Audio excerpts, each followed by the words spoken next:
আল্লাহ। এটা কে পড়তেন গজল জানেন? মারহুম জাকির হোসেন চতুর্বেদী। বিশ্বজাহান ঘুরিলে যার জোড়া পাবে না, একটু জোরে বলেন না। আরে বিশ্বজাহান ঘুরিলে যার জোড়া পাবে না, আমার নবীর মতো আর নবী পাবে না, আমার নবীর মতো আর নবী হবে না। কোথায় গেলে পাবো মোরা এই রকম দয়ার নবী? জিনার হাতে রোজে হাসরে জান্নাতের চাবি কাঠি। কোথায় গেলে পাবো মোরা এই রকম দয়ার নবী? জিনার হাতে রোজে হাসরে জান্নাতের চাবি কাঠি। আরে এই নবীজি তোরাই এসে দিলেন খোদার ঠিকানা, এই নবীজি তোরাই এসে দিলেন খোদার ঠিকানা।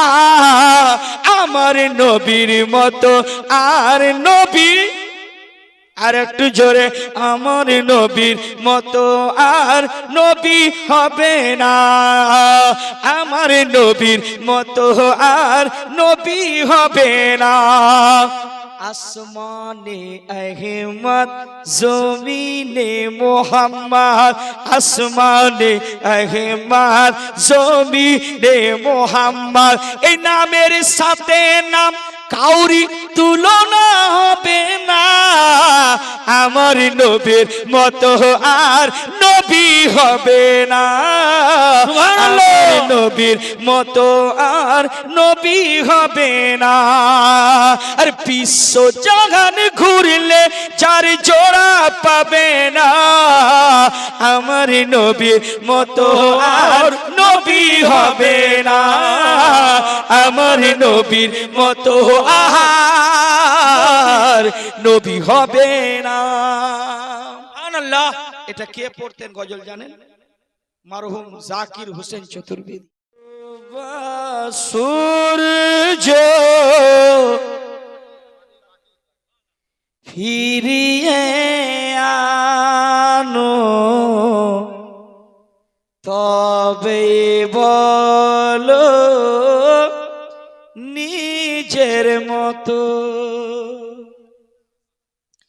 আরে ডোবা ডোবা সূর্য ফিরিয়ে আনো, তবে বলো নিজের মতো।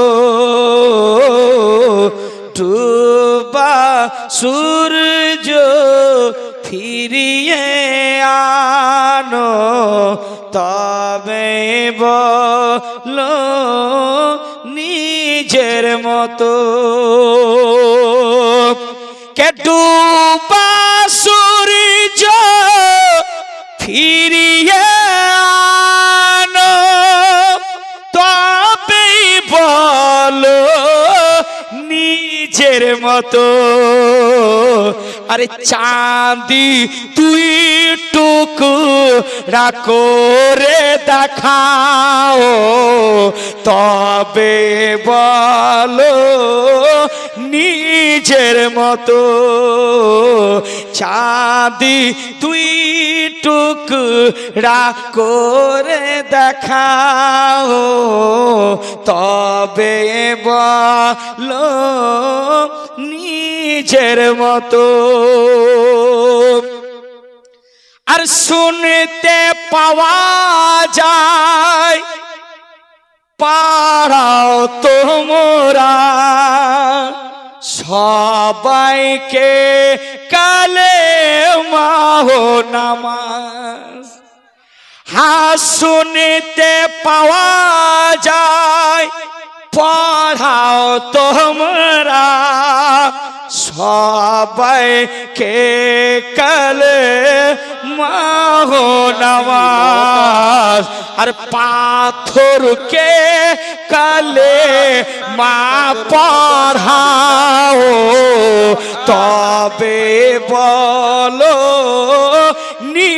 নিজের মতো পাথরকে কলে মা পড়াও তবেই বলো নিজের মতো সিদ্দিকে আকবর ওমর উসমান জোরে জোরে জোরে জোরে সিদ্দিকে আকবর ওমর উসমান হযরত আলী তো দূরের কথা আর আলা হাজরাত বনে দেখাও তবেই বলো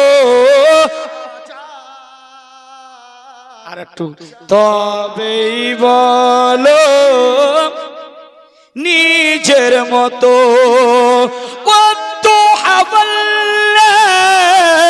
কোরআনে বলবি কি করে তুই এই জবানে নিজের খোপড়া আয়নায় দেখে তবেই বলো নিজের মতো ডুবা সূর্য ফিরিয়ে আনো তবেই বলো নিজের মতো জোরে বলেন সুবহানাল্লাহ কথা বললেন না ব্যাটারি খুললো একটু জোরে বলতে হবে সুবহানাল্লাহ এই যে দেখেন আমার আল্লাহ তো বললেন বান্দারে আমি তোদের জন্যই জান্নাত বানিয়েছি আমি তোদের জন্য এত ফ্যাসিলিটি দিয়েছি আমি কিন্তু একজনের জন্যই করেছি আমি যদি ওই নবীকে না বানাইতাম ওই নবীকে যদি না বানাইতাম আমি জান্নাত বানাইতাম না আমি পুলসেরাত বানাইতাম না আমি দোজখ বানাইতাম না আমি সাজাবাট করতাম না আমি পৃথিবীটাকে সৃষ্টি করতাম না একমাত্র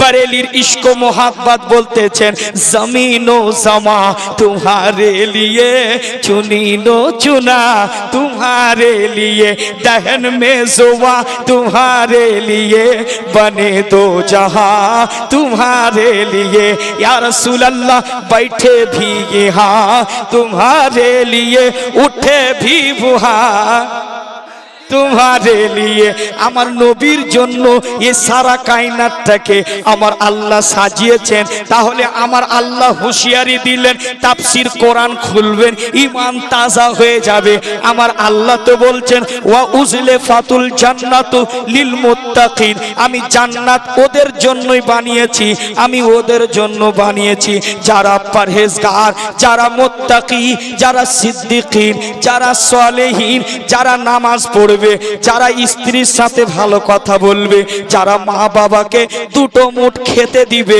যারা আত্মীয় স্বজনের সাথে ভালো ব্যবহার করবে বন্ধু বান্ধবের সাথে ভালো ব্যবহার করবে যারা মুখ দিয়ে বাজে কথা বলল না যারা চোখ দিয়ে জেনা করলো না যারা হাত দিয়ে অন্যায় করলো না পা দিয়ে শরীয়তের খেলাফ করলো না আমার আল্লাহ বলতেছেন আমি তাদের জন্য জান্নাতটা বানাইছি বান্দারে কান খুলে শোনো আমি জান্নাত সবারই জন্য বানাইনি আমি সবারই জন্য বানাইনি যারা মুত্তাকি হবে পরহেজগার হবে আমি আল্লাহ তাদের জন্য জান্নাত বানাইছি এ যুবক একটা কথা মনে রাখো একটা কথা মনে রাখো জাহান্নামটাও কার জন্য বানাইছে আমার আল্লাহ বলেন আমি জাহান্নামও বানিয়েছি আমি জাহান্নামও বানিয়েছি জাহান্নামে কারা কারা যাবে জাহান্নামে ওরাই যাবে যারা মা বাবার না ফরমান, যারা সুদ খাবে, বেঈমানি করবে, মানুষের সাথে অন্যায় করবে, যারা জেনা করবে, মদ খাবে, তাদের জন্য আমি আল্লাহ জাহান্নাম বানিয়েছি। জোরে বলেন।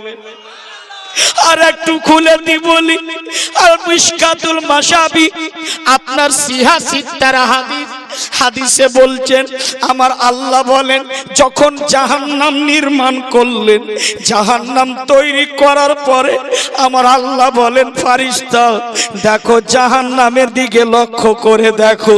ফারিস্তারা বলেছিলেন মাবুদ গো, জাহান্নাম এত ভয়ঙ্কর জায়গা, যেই জাহান্নাম যে তুমি সৃষ্টি করেছো আল্লাহ, এই জাহান্নামে পড়ে গেলে মানুষ কিয়ামত পর্যন্ত উঠতে পারবে না। হাদিসে হযরতে আলী থেকে বর্ণিত হাদিস, আমার নবী মায়ার নবী যেই রকম আপনারা বসে আছেন এই রকম বক্তব্য দিচ্ছিলেন, সাহাবারা উপস্থিত ছিলেন, আমার নবী বক্তব্য দিচ্ছিলেন, ইতিমধ্যে একটা ঠস করে আওয়াজ শুনতে পেলেন কানে। আমার নবীর কানের পাওয়ার কত শুনুন, দূর নজদিকে কুকে শুননে वाले वो कान, কানে লালে কারামাত পে লাখো সালাম।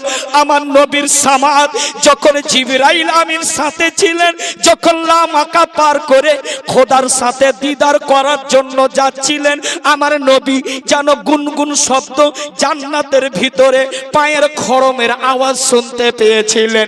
কার খড়মের? হযরতে বেলালের পায়ের খড়মের আওয়াজ আমার দয়ার নবী শুনতে পেয়েছিলেন। আমার নবী ডাক দিয়ে বলেন ও বেলাল বাবা তুমি এখানে এসো বাবা, কি এমন আমল করো? আমার নবীকে বলেছিলেন ইয়া রাসূলুল্লাহ ইয়া হাবিবাল্লাহ ওই রকম কোনো আমল না, কিন্তু ওযু করার পরে আমি 2টা রাকাত নামাজ আদায় করি, ওই নামাজ হচ্ছে তাহিয়াতুল ওযু, আমি এই আমলটা করি।